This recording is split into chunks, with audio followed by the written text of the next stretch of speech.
Boss bitches, this is an After Dark episode. Yes, it is. I know it's been a minute since we've had one, but I'm very thrilled today to share a great podcast with Ben and Dedra Hartman. They are the founders of Morphogen Nutrition, which is a supplement company, very big in the health and fitness space. Although this has nothing to do with health and fitness, but I thought I would at least share with you that they are also in the lifestyle, open relationship, non-monogamy, all the good stuff. So I thought it would be great to have them on today to really get into what it looked like for them as they traveled through their monogamous relationship, their marriage, into where they're at now, into non-monogamy. So we talk about how that evolved for them. Was it both of their decisions to open their marriage? What challenges they faced? How they deal with jealousy? How they deal with insecurities? Did it impact their business when they shared publicly? What happens if one person does not want as much openness as the other one, when things get lifey? And then also sharing some resources as far as the lifestyle goes and successes they've had and a lot of the lessons that they've learned from being in a non-monogamous relationship. So I'm very thrilled for you to listen to this. Doesn't mean you have to be into this thing, but at least you get a little sneak peek and you can learn about it and be a little more aware of what goes into non-monogamy. So enjoy the episode and let me know what you think. Boss Bitch After Dark.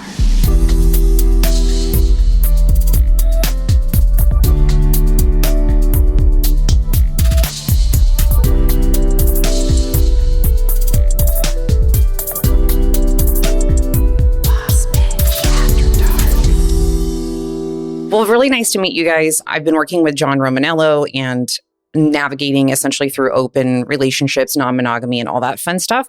And he thought, well, Ben and Dedra are in the health and fitness world. They're owners of Morphogen Nutrition.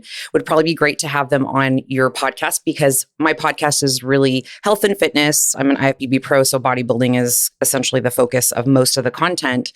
But I do these After Dark episodes, which are like the underground of like my personal life a little bit. So I thought this would be fun to bring you to on and kind of share your experience with that, just as I'm trying to educate people through this process and just bring more light to it so it's not so taboo. So thank you guys for being here. Would you just kind of dive in and give us a little bit of background as far as like how long you've been married? I know you have children, and then I have some fun questions that I'm hoping we can dive into. Ben and I have been together since high school. We got married on our 10-year anniversary. And then we've been married for this year. At the end of this year, January 28th, we'll be 12 years married. So 23. No, that'll be 13 years married. Yeah, so 13.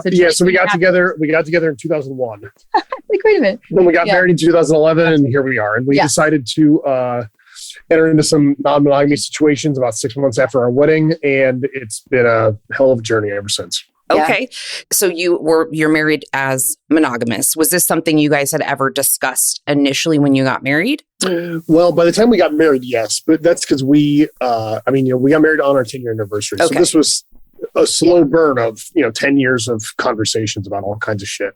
Basically, I don't know, probably 5 years before that, we had a big group of friends. We still do, like family to us, and all of us would, we'd go to these, weekend camping trips, or we'd all go to the same weddings. We're all, in the same weddings. And back in those days when everybody had no money, we would just share hotel rooms with our friends. And so like back in college, this couple would get in this bed and we get in this bed. And like ever so often, depending on which couple we were sharing a bed with, we're like, we'll take the floor. You take the bed. You guys fuck over there. I don't really care. We're going to do our thing.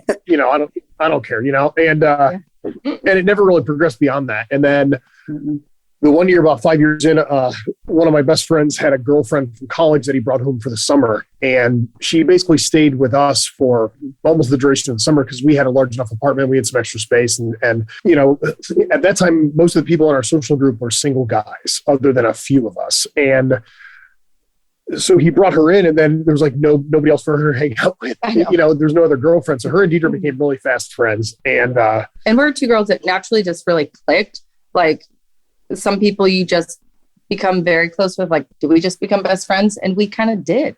So, but we went to this one wedding. Well, then later that summer, we shared a hotel room with them after a wedding. And drinks were had and danced. And we got back to the room afterwards, and without really any warning or discussion, all of a sudden, Dedra and Melissa are in the shower together, and that progressed pretty rapidly. And Jason and I are sitting there just kind of like taking it all in, and high fiving each other, and wondering what the fuck's going on.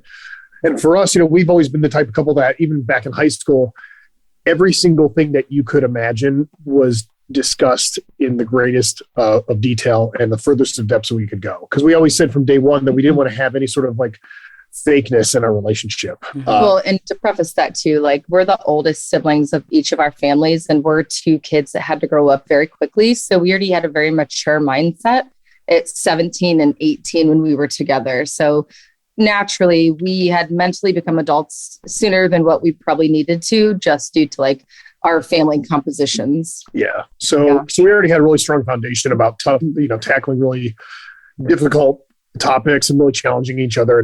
And basically made an agreement from day one that if we go down these rabbit holes and find out that the core of who we are or the ultimate truth of each situation dictates that our paths are no longer aligned, then no hard feelings, we can, separate.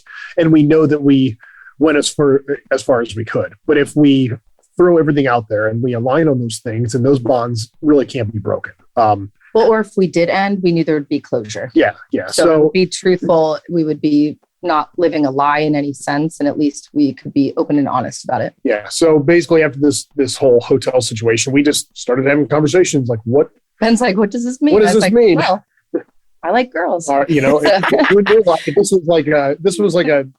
But it was me kind of acknowledging that I actually liked girls more than I think I wanted to admit to myself in that time. So that's where it was eye-opening for myself to kind of recognize being bisexual. Mm-hmm. So. Dedra, had you had any experience prior to that, like playing with another girl or? No, kissing, like so many girls kiss girls. But I had never played, you could say, with the girl in any sense. So that was a first for me in that regard. Yeah. I mean, especially because we were already in a pretty serious monogamous relationship for probably around 5 years at that time. And we got together so young, and she had a string of really toxic relationships with guys before I came along. So by the time we got together, there wasn't any like room for one of us to really experiment all that much. We got together young, both really jaded about relationships and sexuality due to past dating experiences or things about our families, our parents. And so by the time this came along, this was quite the shock. Yeah. It really kind of came out of nowhere. It did. And so for us, it prompted a lot of conversations about, do we incorporate this, the topics of jealousy and where does this, come into play? And then we started to watch various, threesome porn or couple swapping porn or this kind of stuff, and put ourselves in those positions and, named certain people and said, okay, if we were in this position and this person was doing this thing to me, it would be enjoyable, but I don't have any reason to leave you for this person. I'm not replacing you with what this person is doing. It's just a bonus thing. And you're also doing, your thing at the same time. So, so we talked about it for several years. And then as I was kind of encroaching on 30 at that point and was like, I want to have a threesome for my 30th birthday. And we had absolutely no idea how to go about doing this. This was real quick. Had you played together before, or was it just Dedra and another female exclusively at this point? So it was literally only Dedra and Melissa with Jason and I in the room, and it happened a couple times, and then it never happened again. Yeah, with anybody. And so it was several years of just back to monogamy, and let's talk about this. And life was a lot. We were going through some career transitions, and we purchased a home, and we got a dog, and we had to plan the wedding, and there was a lot of things going on. Well, this is before the company. Yeah, so. and before we started our business, and all the things were going on all at the same time. So it just, it wasn't a priority to really dive into this kind of stuff. And it got to the point that we felt that a number of facets in our life needed to go in a different direction. Career changes, where we lived, the way that we lived our life, just a number of things. And this was one of those things that kind of came to a head, and it was like, all right, we've been talking about this for so many years. Right. Where do we go from here? And at the time, there was no dating apps. Instagram was brand new. It wasn't like anybody was sliding in DMs on Instagram. And our entire Facebook network was either lifelong friends, high school friends, all this kind of stuff, college friends, or it was fitness people that we had known for 10 years at this point. People that had been actively people that I had coached for competitions and, friends of people. It wasn't like I was just going to proposition a bunch of these people. Yeah. Hey, by the way, we're going to do this thing and we don't know anything about it. And don't tell anybody. Awkward. Super awkward. So I basically there was a couple of days that I took off work. And to be honest, I kind of had like a little 48-hour manic streak. And I basically came up with our company that we still run to this day and decided that life needed to change, and also signed us up on a swinger website for the first time. Okay. And told me when I got home from work, I was like, okay. Yeah. And I was like, there's got to be these clubs somewhere that people find these people for this shit. Mm-hmm. And so I looked up the club in Cleveland, and I noticed that they had an affiliation with one of the matching sites, and I signed us up as a free profile, with the faceless photos. And after those couple of days, I was like, hey, by the way, I want to start a company. I need all of our money to do this. We're going to drain our savings. I have no idea how I'm going to run a business, but I feel like this is the direction that we should go. And I also signed us up on a swinger site, and there's a bunch of young hot couples that want to fuck us. And she's like, okay. I love that. So Dedra, are you used to these kinds of things? So you're like, okay, this is what we're doing. Well, in that regard, in terms of the business, it was just like, if I'm going to trust you to take all of our money and like just run with it, like I absolutely trust this like niche that is yours for sure. Mm-hmm. But in terms of the other one, we had discussed it before, so that wasn't out of the blue, and I was just like, okay, here we go. And I also was at a point in my life at the very same time where it was just like something changed, you know what I mean? Like, above all things, like we wanted to be together, but beyond that, we knew that the outer circumstances and environment needed to change. So it was kind of like, where can we open ourselves up to experiences to be had? We'd been living life pretty closed off. Yeah. Did either of you have any like gut reactions or like kind of gut instincts about potential issues that could come up, or like, I'm just worried about this one little thing, but we'll cross that bridge when we get there? Or were you just like, we're jumping in with both feet? Well, so when I signed us up on the site, we realized that there was a huge network already in the surrounding major cities of people like us, younger, better looking professionals, educated, quality people first and foremost, that they're equally matched, and very, very traditionally in a lot of the swinger world, you get a whole spectrum of everything, right? The way that people age in it, I don't want to say the quality of people, that sounds so condescending, but like, they are in general. Everything you could imagine exists. And we had always imagined, these people that were 20 years older than us on their third marriage. Like you picture the word swinger, you picture keys in a fishbowl, everybody fucks everybody. Right. Like, you're like internal visualization of like the 70s era of swingers. Really, for sure. It's dirty, like visualization of a person where it's like, even the word swingers. So it just still to this day is still so just like ick so much. Yeah. Mm-hmm. It's always about lifestyle. Yeah, it's about lifestyle because it can be determined however it fits into your life. Yes. What was really easy back then too is before we were like out to the entire world, it was very easy in some conversations where we met friends of friends and didn't really know. You could kind of say like, oh, do you guys know them from the lifestyle? And if they're like the lifestyle, and you're like, oh yeah, like the fitness lifestyle. Totally, Yes. You didn't give yourself away if you didn't need to, in a sense. Mm-hmm. So we met probably a dozen of these couples over a few months and got to be pretty good friends with a lot of them. And just through the app communicating. And then friends of friends. Yeah, and that whole network of the people that were very similar to us, and they're like, oh, you guys got to meet them, and you got to meet them, and we went to several events with a lot of these couples and didn't do anything with anybody. Mm-hmm. Just to see what the clubs are like, and we got to hear their story and their story and their story, and figure out exactly the type of people that we're potentially going to be involved with.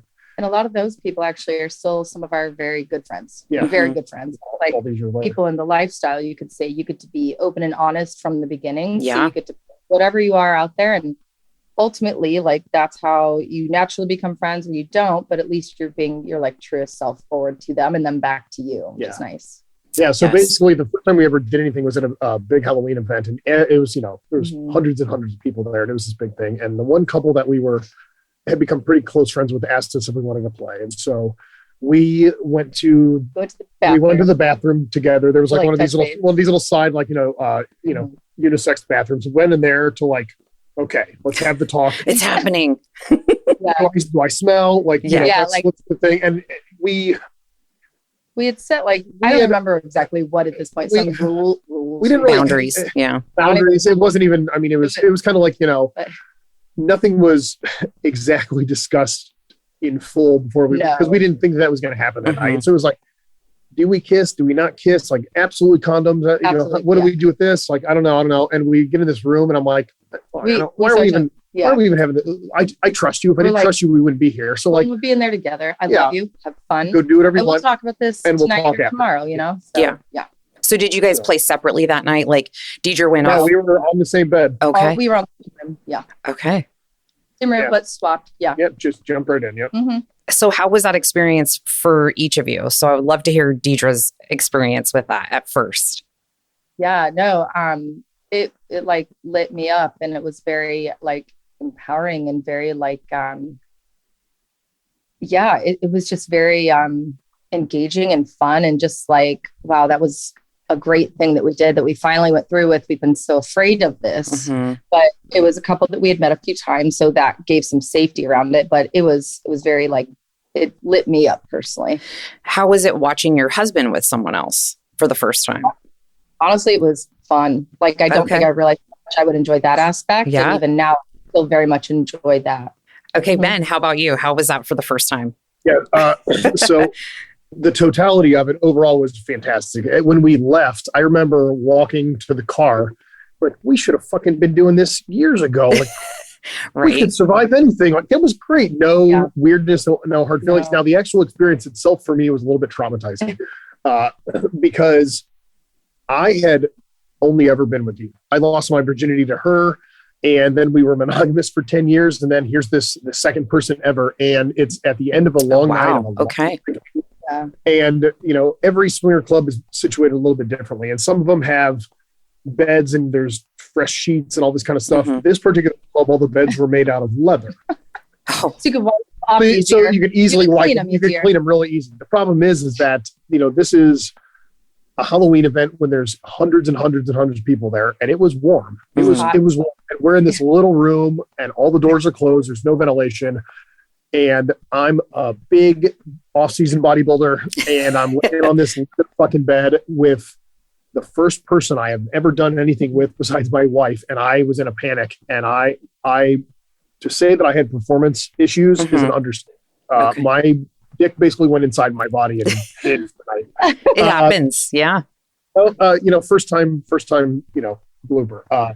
But the couple was really great about it. They were very experienced with this. And so it was no big deal. And I think it was a week or two later, we ended up going back to the club with them, and everything was fine. Okay. And so through that point to now, has your relationship evolved with who you play with, how you play, or is it just very free and open? Like, how has that changed over time? Oh, it's definitely evolved highly. And I think everyone, like, you go through, like, a lot of people go through getting into the lifestyle, getting overzealous with it because it makes you feel very good and very flat. That it feels good to know that, like, someone is attracted to you and that someone flirts with you. That feels good. Right. And so it's easy to kind of get addicted to that or kind of chase that in a way. So it's like you get overzealous and then you work on jealousy. And then it's like, there's still a healthy jealousy that can happen within relationships. It should, but then it's like, we've worked through jealousy. We've worked through just hurt feelings in general. And then kind of taking on, threesomes where maybe a situation was better for one versus the other in a way, not unsafe, but just better. Someone more attracted to this person than I would be or whatever. And then evolving into even like then kind of taking on people and being so recurring that they almost became girlfriends on set. And then one that was an actual girlfriend. And then we've literally evolved into past everything. And at this point too, we're like, okay, lifestyle will bring up any issues you have in your relationship, and you either deal with them or not deal with them. You work through them or you don't. So it's like, it'll make you or break you. And for us, it's only thankfully made us stronger through being able to work so many things. I mean, we've certainly been through the ringer. We started very traditionally with, swinging, couple swapping, very much same room, same environment. And as that evolution progressed, it went from, we tried some separate room stuff here and there, certainly the threesome things.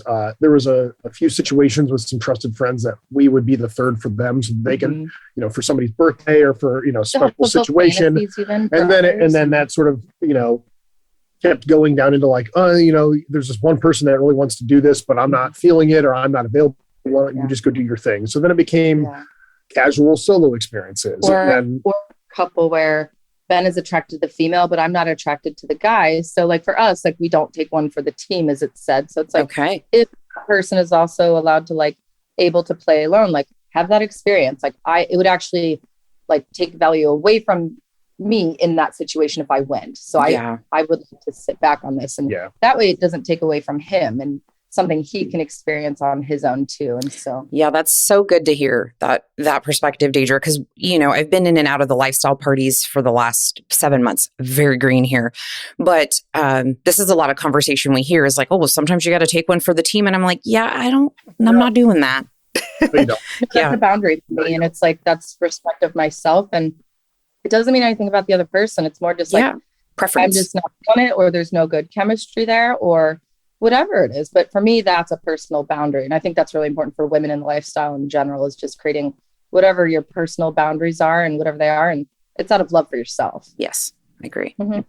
Yeah. I mean, especially in her situation, she had so much sexual trauma before we got together and things that are coming up to this day. And it's like, there's no way that I'm going to feel good about her being involved in a situation that she is uncomfortable with simply so that I can do this thing that ultimately doesn't matter. Right. Where if we were to flip the script, and if it was a situation that it was somebody that she really liked and I wasn't, I could, I don't really care, but like I could do it. It doesn't, for me, there's been a few situations where like, I could do that. I don't really care either way, but it's not harmful to me. It's not like that's a fun experience. It's not like it's not like I'm jumping on the grenade for the two of us here. I'm just, doing my thing and I'm able to be that person. So it's a little bit different, I think, with at least with our roles on how those things work. But I mean, from there, we've again run the whole spectrum of poly, of being in pretty intense triad situations, some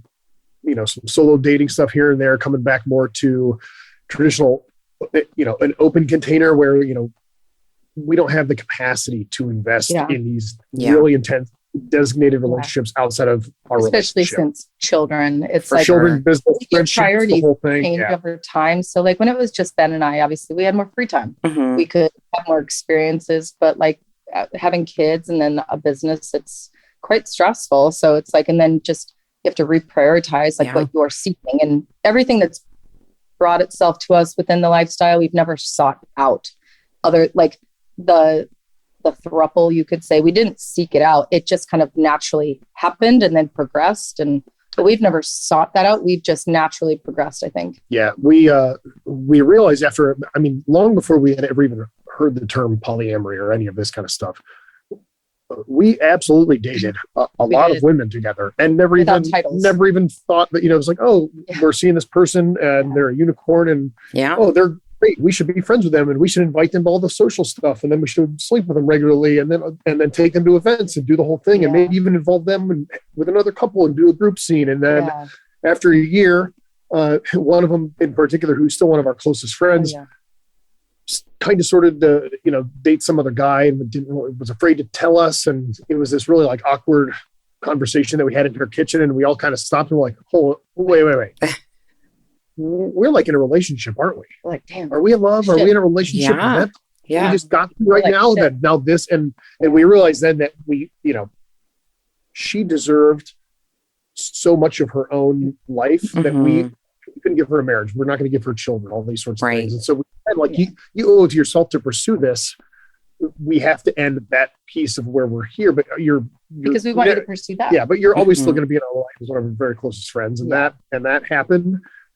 And, even within the context of that relationship with that person, there's been a whole, number of years of ups and downs and tough situations and all this kind of stuff. We were in another throuple that was easily the most intense and potentially damaging one about 5 years ago. There was a particular dark period of my own mental health coming out of some pretty severe business struggles. And then our son was born 7 weeks early and we thought he was going to die. And our dog died suddenly, and it was just it was a mess. And then we met this woman, and I completely ignored every instinct to, live this truthful path and to do things that I felt were the right thing, even if it's not what I wanted right in front of me. And I ignored all of that and full send. We're in a throuple. This is going to be the thing, and I am not going to let this go away. And that about 7 months, quickly turned into like, this is going to ruin our life, all of our lives, if something doesn't change. And it ended up, it ended in sort of a blaze of glory where things got really bad and then they got a lot better. And then all of a sudden they got even worse because there was a really unsafe situation involving basically her getting drugged at one of the clubs we were at during a huge party. Man. Going unconscious. And then a few days after that, she blacked out in the parking lot and called her mom and told her mom that she didn't trust us and changed the keys on her apartment. And it was a whole thing. And then I went through, again, a whole other series of pretty severe mental health issues because that was the first person that I ever like truly cared for in that sense, besides Dedra. And then all of a sudden she was gone. And I don't mean like, no closure. I don't mean like we ended it and she's still one of our best friends. I mean like she was gone.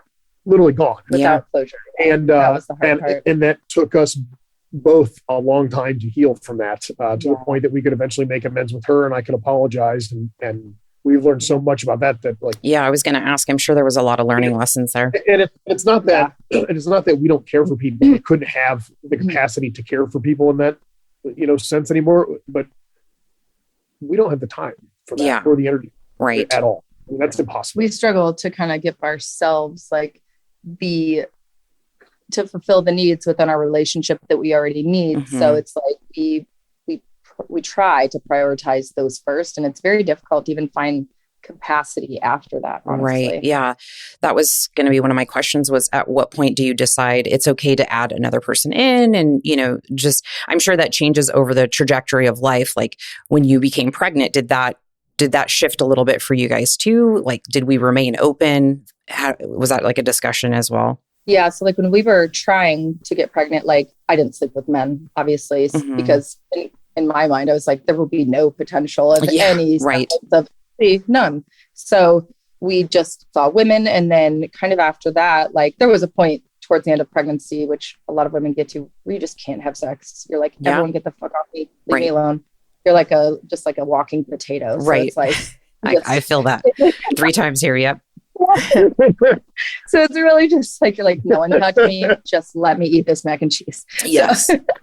So it's just like, but after that, and then it takes a while to kind of feel like yourself, and even just feel like, again, you can have sex right away. So for me, it was really just like, pregnancies were kind of difficult, honestly, for me, mentally and all of that. And so, and then even afterwards, like you don't feel like yourself, and then you're still trying to get yourself back to what you know and your body and in that sense at all. So it's like the lifestyle in general, yet again, kind of brings up any insecurity within yourself as well, where it's like, this is your body, but your body is not you, but it's still a part of you and you still have to take it, but it doesn't represent every aspect of you. And, unfortunately, the lifestyle is a very vain thing because it's primarily sex. So it's like, it's really just like you want to look your best, but then you kind of get down on yourself a lot. So it has its balances, but coming out of pregnancy was very difficult for me. Yeah, especially post nursing, through 2 kids. And she was never like a nudist at these events.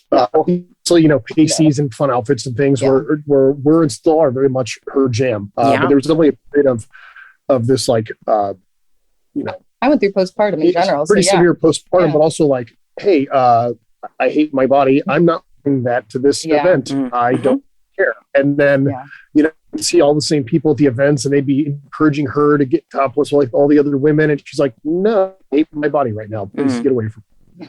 So, we had to navigate that kind of shit too. How do you guys manage the jealousy piece of this? Because I'm sure that is probably one of the most frequently asked questions you get, right? I get that often. How do you handle that? What does that look like? I'm sure it's a lot of communication, clearly, but does that still come up now? Has it evolved? Is it like during times of stress, you find that it's worse? Like, what have you guys found within your relationship container? Definitely stress. Here's the thing. It's always going to be there. It's human nature to have a number of these feelings that comprise jealousy come up in any situation.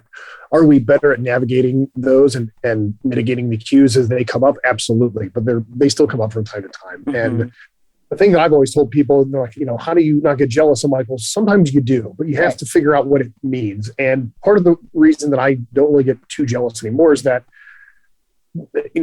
these jealous feelings come about because you feel that you're at a loss of something that is yours, whether it's time or love or physical intimacy or whatever it is. And so if you feel like something is lacking that is supposed to be given to you, but this person's giving it to another person, you're going to get jealous. Hey, that belongs to me, not to this other person. The other piece of that is it's this fear of loss. And so it's like, well, they're doing this with this other person, and I hate myself. I hate my body. I hate my confidence. I hate, whatever's going on. I can't be enough to maintain this with this person if they're going to find somebody better than me. And so it's coming to terms with a lot of your own insecurity and figuring out if the jealousy internal reflection of what you think about yourself, or is it an external reflection of some behavior that the other person is doing, either consciously or unconsciously? And at that point, it's just a matter of having a discussion, managing expectations. I love that. I was expecting it to go like this. You might have been expecting something different. We need to get on the same page. And that way I can prepare myself and not get upset that this happened, because ultimately, like, the act of doing these things is not anything that either one of us are upset about. It's like, it's the absence of attention. It's, the aloofness. It's getting lost in things. It's all of those things. And I think too, at least I will speak for myself. I think for mine, if and when there's been like jealousy, it's more about like, one, like Ben kind of said, like recognizing what is bringing it up inside of you. And it's kind of like, for me, it always ends up being like needs that are unfulfilled within our relationship. And for me, it's like, that ends up being like, okay, well then how can I help create more within the relationship? You have to articulate it appropriately to your partner and make sure that you're like, hey, I'm feeling this way. Yeah. I need you to know this, and not kind of pointing it right at them because they didn't do anything to you. It's you feeling what you feel. You're doing it yourself. But then in the same sense, it's your job to kind of help fix it or correct it, like trying to figure out how you can bring more of what you need into your own life. And so it's our own responsibility to kind of figure out what it is. It's not our partner's responsibility to complete us, fulfill us, do all that. But it's really a matter of like trying to find out where it stems from. And is it an insecurity? Is it actual like lack of quality time? And for me, that's normally where it comes in, where I'm like, I want that quality time. We don't get that. But I've since been able to articulate that, like, and evolve into that aspect. And so, for us, it's like even a little bit of quality time really just sets me straight and feels very fulfilling within our relationship. So for me, that's where it stems. Well, it's always a really good reminder too, because it's easy for us with kids and business and friends and travel and all these things to lose sight of very structured time for just the two of us to be a couple. For sure. And since we co-own a business, we work together, we live together, we raise kids together, like nothing is separated. So it's very easy for us to forget that we're also a married couple. Yeah, it's easy to forget. My daughter works with me, so we have these very blurred lines too. And that's something that we're always trying to navigate, this many years in. But if we go a month and we don't have a date night, or haven't really spent a lot of intentional time together, and I am pursuing something and want to go sleep with some chick, she's like, oh, we haven't even scheduled a date night, but you're thinking about this. We haven't scheduled. I can see how that would be. Yeah, for sure. We should schedule a date night, and then can I sleep with this chick like 3 days later, and then everybody's good. So well, no, and it's more just like prioritizing your own relationship first, and kind of making sure, like, because it's easy to neglect your own relationship when you're like having something fun to pursue. Yeah. So it's just like, where did this start from? Ben and Dedra, we have to make sure that's good. And that goes with the business. That goes with our family. That goes with this, all of it. So we have to make sure Ben and Dedra are good first. And then it kind of filters out into every other aspect. The other component I think worth bringing up in relation to the jealousy thing is compersion. Come through the poly community and the idea of compersion. So I always bring, when people ask me about jealousy, I tell them the jealousy thing, and then I bring up compersion. And I said, okay, like for me, if I realize that the jealousy is some insecurity that I have, and very likely not a behavior that she's doing, because that's just not the person that she is. I'm usually the one encouraging her to go, be fun. Supportive. I love that. And for so many years in the very beginning of our relationship, I was the very stereotypical jealous asshole boyfriend, because I couldn't comprehend that she could have experiences with other people and would that taint what we had. And when I realized that was a reflection of my own insecurity, it completely changed. And people go, I don't know how you can, see your wife have sex with another guy. Doesn't it make you upset? I said, it gives me joy. And they go, joy? And I said, yes. So think about this. This is my best friend, my wife. We've been together for well over half of our lives. Knowing that she went through such severe relationship and sexual trauma for a number of years and struggles with self-confidence and with all these things, to see her in a situation lose all of that and just be in the moment and, embrace her sexuality and her confidence, and her energy, like to see that in the person that I love the most brings me incredible amounts of joy. Why would I not I want her to experience that because it makes me feel good. It's still a selfish endeavor for me. And they're like, oh, I never thought about it like that. I'm like, it's no different if your child does something and it makes you happy and it doesn't affect you at all. Like, I heard about Compersion for the first time on Sex with Emily. I'm not sure if you follow her podcast or you've heard of her podcast before, but she did an episode exclusively on that topic. And it was the same thing. It was like a light bulb for me. I think when I try to explain that to other people, they're like, well, sex is a very intimate thing that you should be sharing, air quotes, with your partner, and exposing yourself and allowing yourself to do this with other people is a breach of the intimacy, and that's considered cheating. And so it's a lot of explaining the compersion piece of it, and that sex does not equal love. And that's what I just keep trying to reiterate to people too. Like, there's a novelty in different experiences and being with different people, and also still being very intimate and having a bond with one person is possible. Yes. I mean, inherently, mammals are not overwhelmingly not monogamous. Yeah. Right.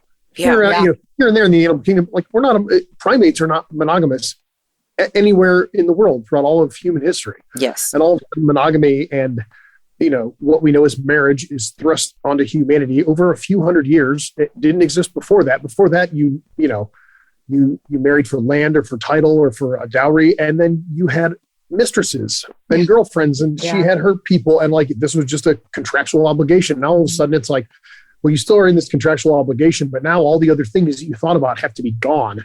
And especially in America, that's such a reflection of all the bullshit puritanical upbringing,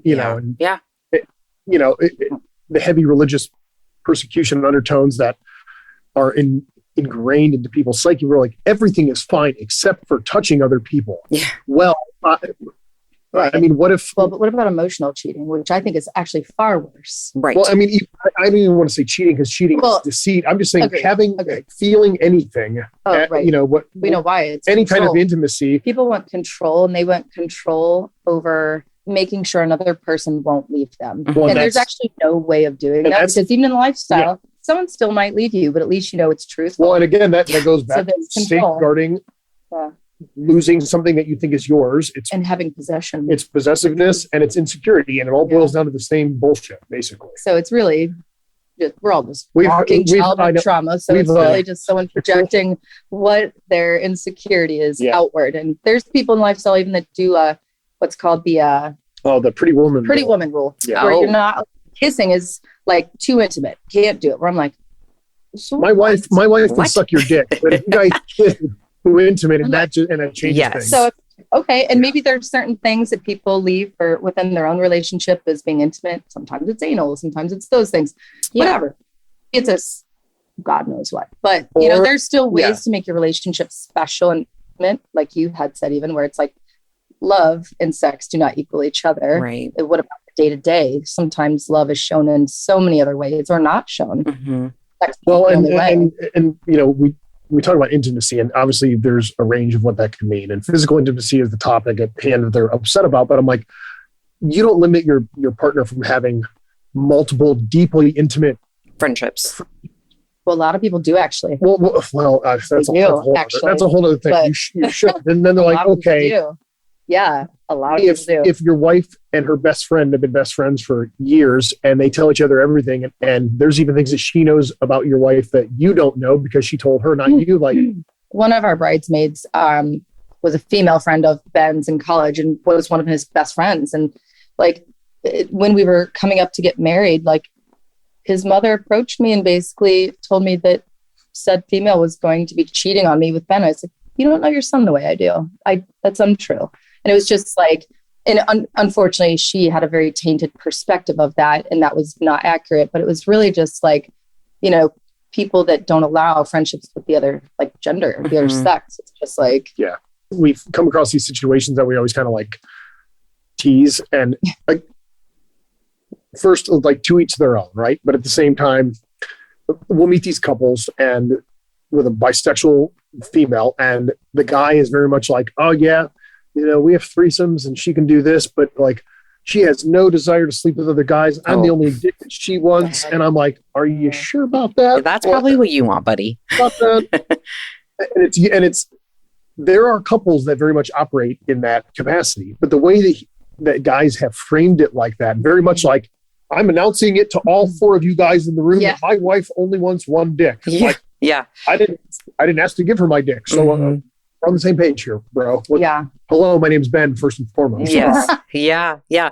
Now, what are your thoughts to the argument? Well, you're putting yourself in a position for potentially having your partner cheat on you emotionally when you get into an open relationship or you're in the lifestyle. You're just asking for this as far as your spouse leaving you and running off with someone else, because this is another frequent sentiment I hear.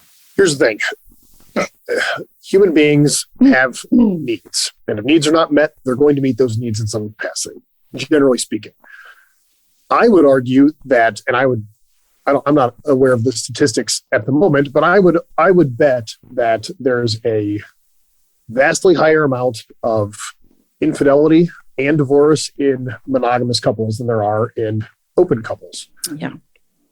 The open couples have the temptation and they get to take the bite and then not stuff themselves with it and not throw their whole life away. Right. The other people never get to do any of that, and they're stifling these, deeply rooted innate human needs that everybody has in them. At some point, people are going to hit a crossroads about denying themselves these things that are part of who they are, right? Yeah. The difference between some like uncontrollable, dangerous urge versus something that is inherently part of who you are as a person. And if you ignore these parts of who you are as a person, and if these things are strong enough, they will reveal themselves. The truth always comes to light. And so, how many people are together for 20 years and all of a sudden there's an affair? Like, oh, the marriage is over. I'm like, you're going through 20 years of a relationship with this person because they slept with somebody else at the 19th mark, or they slept with somebody else at the 10-year mark, and you just found out about it at the 20-year mark, and they just did it, and it was a one-time thing. You're going to throw your whole life away because of the one thing. Yeah. And there's levels of trust, and there's also circumstance and all these, but at the same time, it's like you can't expect to put somebody on an ultra strict diet for their entire life and then get upset with them when they snuck into the pantry and ate a piece of candy. This is a very good relatable correlation for sure. No.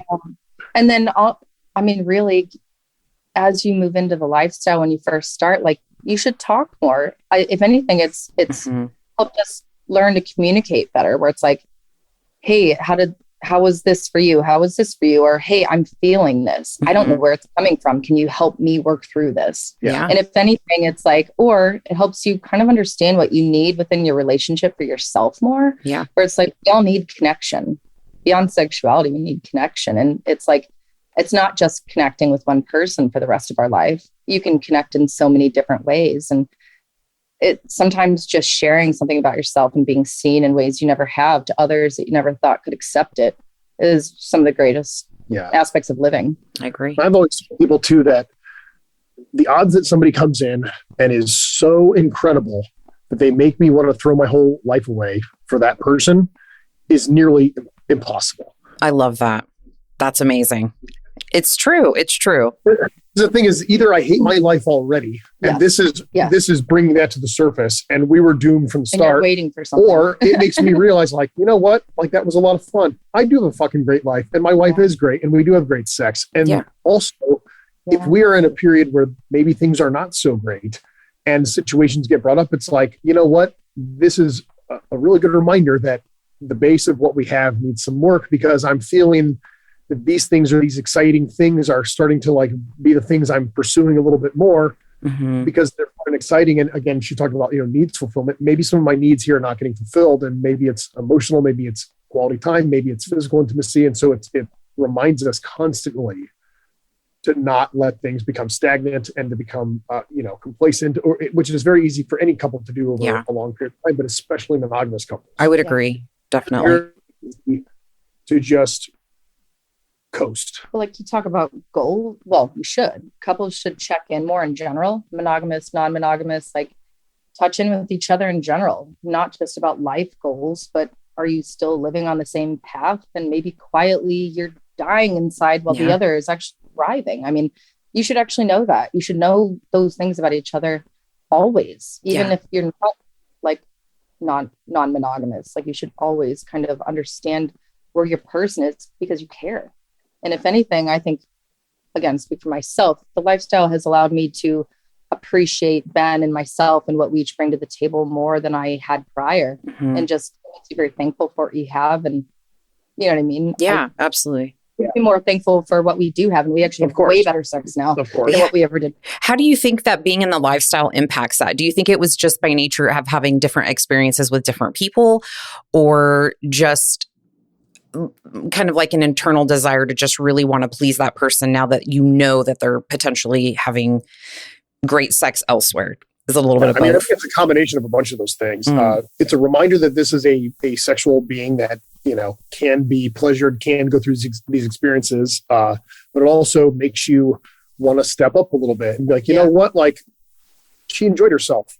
I'm going to make sure she enjoys herself even more. Her husband, that's, you know, that's my job. And I've always joked too that I'm like, if by some guy comes in and does something, some trick that's mind blowing, great. Right. I'm going to ask him how he did it, and then I'm going to learn how to do it too, and then I'm going to be even better. Right. You know, for us. And abundance mindset. Yes. Yeah. Sharing is caring. Yes. Yeah. It's not like if some gets her off, then it's no longer possible for me to get her off. She only gets one, and he ruined it for me. It's not. It doesn't work. If anything, it like has ignited in our relationship to like just be a little more carefree sexually with each other. Yeah. I love that.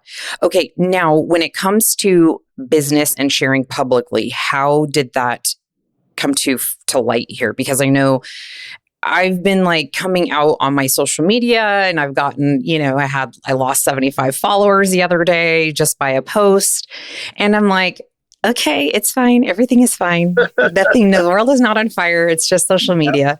Well, so ours wasn't just posting on social media. After a while and becoming really close friends with a lot of people that we met through the lifestyle, we started to incorporate them into our personal life. And our siblings and our best friends back home, they knew something was up. As much as we had our story straight, like they know, right? They know something feels off, and they're not dumb. And also, I'm a huge proponent of living a truthful existence and not having to bullshit. And I said, I'm going to tell these people. And if they don't want to be friends anymore, then fuck them. Then they shouldn't have been our friends to begin with. I love that. Yeah. So we told siblings and best friends pretty early on, within the first year. For the most part, it was well received. There was a few relationships that were tarnished in there, but ultimately for the best. You know, those relationships weren't as important or as deep as what we thought. We, through a much longer story than I can tell right now, basically we were given the opportunity to co-star a reality TV show that aired all over the world about swinger couples. And that forced us to tell our parents and to tell our grandparents and to tell every single person. And, you know, not everyone's going to like it. And we're very much like calculated risk takers, where as we were getting ready for that, I was running the company, but it was a lot smaller than it is. And so I wasn't really worried about anything bad happening. She had a job and was, you know, basically our breadwinner.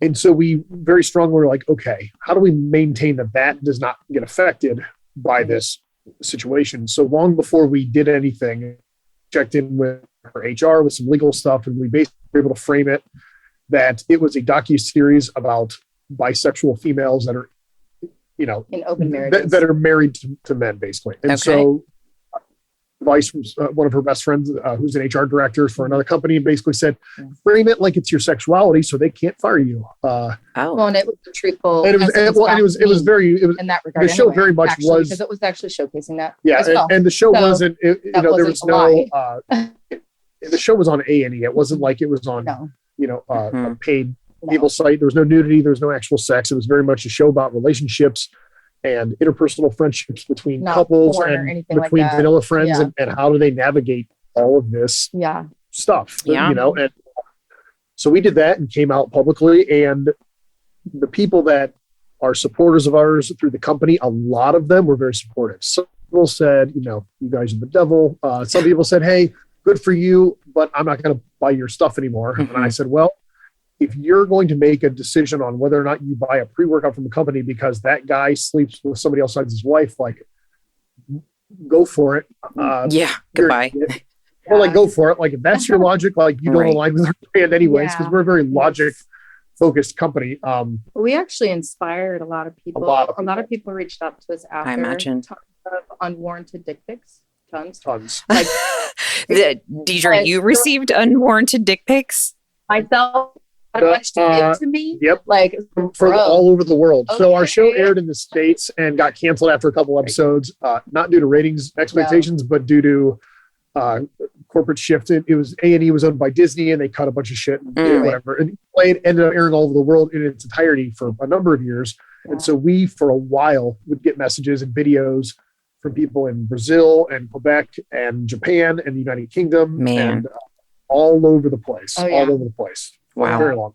But we actually inspired, there were a lot of females that kind of reached out to me, especially about, like, how do I let my husband know I'm bisexual? It doesn't mean I feel less about our relationship, but how do I let him know this aspect of me? Yeah. And it was actually really cool to see how inspiring it was. So, you're doing something right if for sure. Somebody else, because then it's just like, not everyone is supposed to like you, but at least maybe you get to inspire or change someone's life that maybe you'll never even know about, but at least you got to do it in a truthful sense. Well, and from a business perspective, so the way that I always ran the company and the way that my reputation has always been in the industry is I'm very much a no bullshit, sort of an asshole. Like, I'm going to tell it straight. I'm a very blunt asshole. It's a joke that I'm an asshole, not a dickhead, because assholes are funny and they tell the truth and they say what everybody's thinking, but dickheads are malicious and they're trying to tear people down. So I'm certainly an asshole, and I try not to be a dickhead. I like the distinction there. I think I like to be an asshole. Thank you. It's like you are what you eat, and I'm an asshole and a pussy, but certainly not a dick. So, there we go. Okay. But from a company perspective, much that I'm going to do things on my terms and explain the way that my mind works on how I come to these conclusions and why am I running the company so differently than what everybody thinks I should do. By the way, I'm running my whole life differently than what everybody thinks I should do. And here's why. And if you can listen to my story and understand how I come to the decisions that I make, even if you don't make the same decisions, you can at least respect the thought that I put into these things. And so for the most part, it didn't harm anything. I love that. Great. Last question, so I can let you guys go. I know you have kiddos to pick up soon, but what advice or suggestions, I know you've had great ones sprinkled throughout, would you give to new couples that are maybe considering it, or maybe one is and wants to bring it up to the other one? What do you usually tell new people to the lifestyle, or potentially trying out non-monogamy, monogamish, something of that nature? So the first thing that I always tell people, always, is don't start off doing things separately. Great.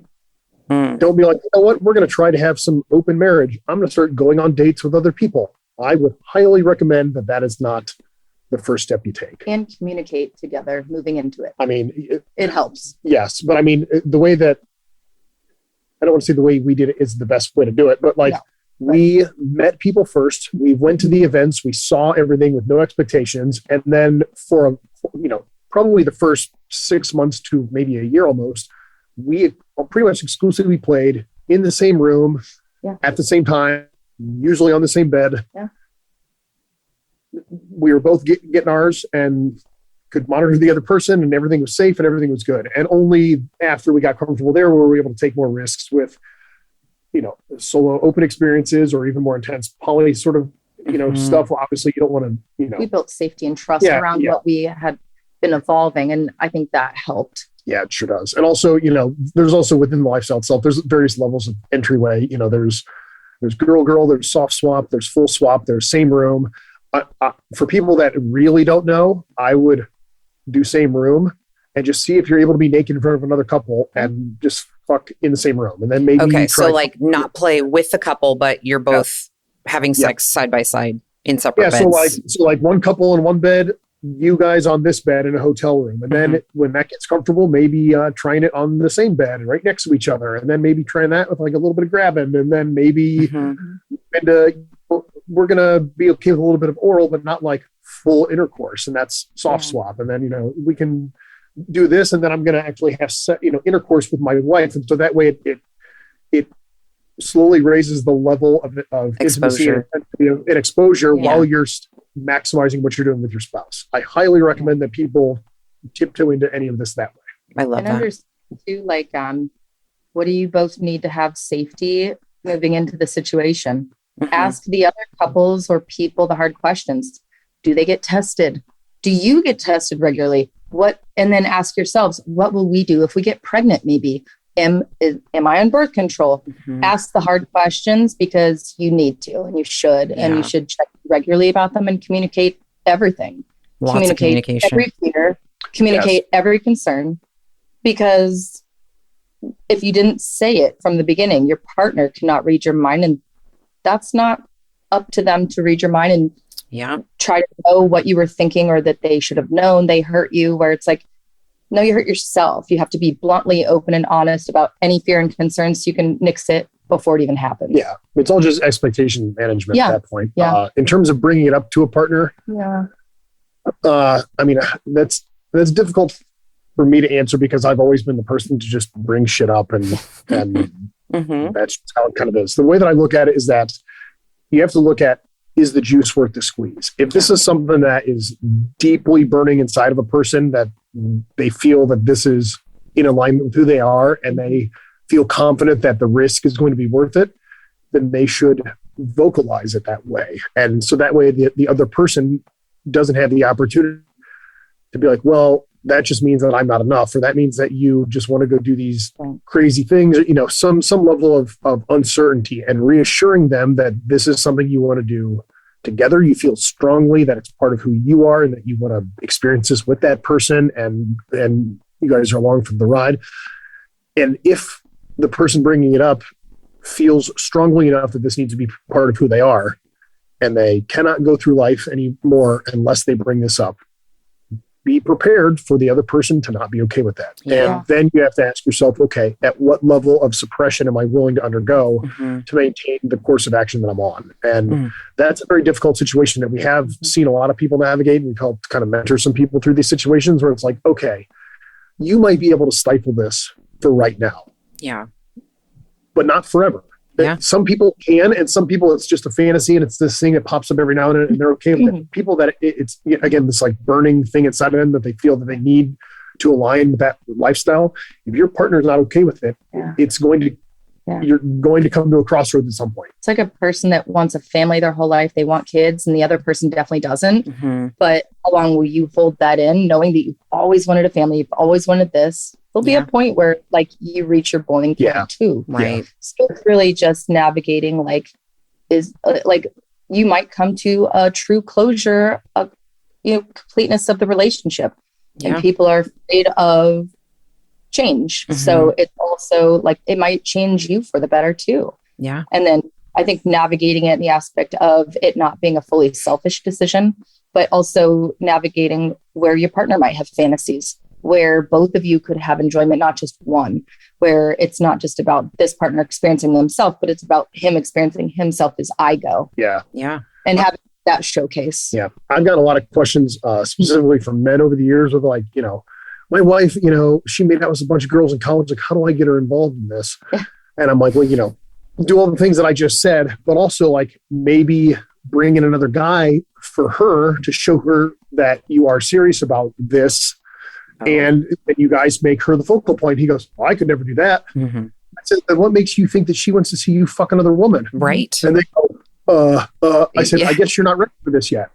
Yeah. So it's not a one-sided thing. It's about both people. And that's how you get to grow together, is by making it about both of you. Most definitely. Very good point. Creating almost true autonomy, really. Yeah. It's creating true autonomy of self and then allowing those to grow together or apart. And you can grow apart, but you could always grow apart, even if you're not in the lifestyle. Exactly. So. Yeah. Anything I did not cover that you feel you need to just get out here? I don't know. I mean, the non-monogamy world in general is incredibly vast, and there's a lot of like, it's like a big pile of Venn diagram signals that all overlap. People are like, swinging or poly or open or this, it gets all kind of in the same pot, and it kind of intermingles, and people go back and forth. I would say you might read about how like one couple does the lifestyle. I do think it's worth everyone's while to kind of take into your own relationship how it works for you. Because you're not just listening to what others do and that you have to do it that way, but more so like maybe you do it where you have a relationship. Maybe you do it where you just play a part. Maybe you do it where you navigate different ways, but every couple can do it in their own way that works. And you also can try different things to see what doesn't work, to say, this didn't work for me. It doesn't mean the whole thing doesn't work. It just means this part doesn't really bring any value to me. And then you kind of figure out what does bring you that value and what brings him the value. And you can kind of navigate it together rather than closing it off if you have one bad experience or one bad situation. It shouldn't define all of it. And it should be different for every couple. No. Okay. And even single people can still be in a lifestyle in a sense and be safe for couples. And that's important too, though. Honestly. Yeah. I love that. As we call them. Yeah. Safe sluts. Safe people, because also single people not in a relationship should be able to kind of enjoy the aspect of that and find safe couples. For sure. Yes. I have that experience and I agree. Always actually, as a couple, if you're taking this on, you should actually always be thinking about a single person that you might be bringing in, because their feelings also matter as you navigate experiences. And I do think that's really important for people. Not just, this is what our couple is how I feel, but how do they feel as well? Because it's still important to think about everyone. Has a good experience. Yeah, absolutely. Yeah. Or even just that you're not hurting them or just using them for your own good, because that's wrong. Right. Definitely. I think that happens a lot in the background, at least from what I've seen. So, yeah. Oh, yeah. Yep. Oh, yeah. Resources that you would suggest for people interested in like swinging apps, lifestyle websites, party events? Like, do you guys go through Plush ever? No, never been on Plush. So like Instagram, there's a whole bunch of accounts. I can't think of all the names. Rachel Wright's therapist. She's our therapist. She's incredible. She has a lot of resources. She shares a lot of resources. Obviously, John, his page, he has a lot of stuff. The Ethical Slut, the book, The Ethical Slut, is sort of like the unofficial non-monogamy Bible. Yeah, it's a good one. So many things, but it'll open your eyes to just the diversity of people's sexual expression in general. Those are all really good ones from Smart. So app-wise, everybody in the big cities always says Field is a good one. Field sucks where we live. Yeah, it's very sparse here too. But people in New York and Texas, like they kill it on Field. There's nobody here on Field. Even the swinger websites, the one that's more used, in the Midwest where we are is Swing Lifestyle or SLS. So, people be like, are you on SLS? It's the same sort of thing. But there's Swingers Zone Central, and there's a bunch of other ones that I don't even remember people what they are. Could Google within their cities, local clubs, and then you go in person to meet people and then ask others' experience that are local to you. Yeah. I do think that's probably been the most beneficial. Yeah. Well, and all the local clubs usually have affiliate links all over their page with all the different matching sites and all the different party hosts and things like that. Sometimes, once you meet some people, there's a lot of private Facebook groups as well that people network in that it can be really beneficial from, they're real people, they're real profiles, that kind of stuff. Yeah, that's thank you for all those resources. Now, to wrap up, where can everybody find you to on socials, websites, and give us a little plug for all your details there? I'm not on social media too much. I'm on there. I was going to ask, your kids are adorable. I was like, let me look at her site too. So my Instagram handle is FitDeeds. And then Dedra Hartman on Facebook. Yep. So. Mine is Morphogen_Ben. I used to have Morphogen Ben, but Instagram locked me out.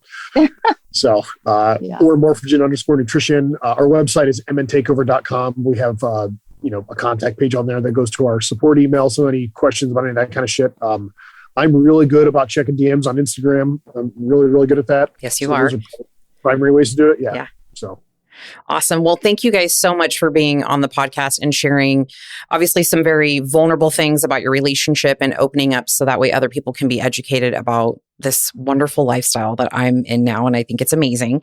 And I'm trying to share it, not just be the only one that's raving about it right now. So the exposure on my podcast is helping other people also dabble in it and enjoy the lifestyle as well. So thank you guys for your time. I appreciate you. And then we'll catch you on Instagram. Thanks. Good. Bye. Wait. Before you go, Boss Bitches, real quick. I know we've just reached the end of another awesome episode of Boss Bitch Radio, and I'm hoping that you're having a blast listening to us and learning with us. But guess what? The fun does not have to stop there. If you are hungry for more things boss bitchery, fitness goodness, all the mindset stuff, all of the things that keep you motivated, you need to sign up for my newsletter. I know, I can't believe we've gone over 150 episodes and I have not mentioned once for y'all to be signing up for my newsletter because I've had a newsletter for 16 years. Every week I send out some content. Usually it's a wrap up of some of the podcast episodes with some snippets in there that's bite-sized that you can carry with you in your little pocket. But you wouldn't know unless you joined. All of the cool bitches be on my newsletter list, and then you can just reply and we can chat. Those all go back to me, like it is me. I do write the things. So I would love to continue to motivate you outside of this podcast. I would love to pop into your inbox occasionally. No worries. I'm not going to spam you. I don't eat spam. I'm not going to send spam. But there will be some LOLs and some content that you won't want to miss. So join our Boss Bitch tribe. I'm going to link up the newsletter list sign up form in the show notes, which if you haven't taken a peek at the show notes, you should probably do that. There's some good ass links in there. There's some discounts, fun shit. Go find the email newsletter link, put your name on there, and every week I'll be whispering sweet nothings to you in your inbox. And it's a great way for us to stay connected outside of the podcast. All right, I'll see you in your inbox soon.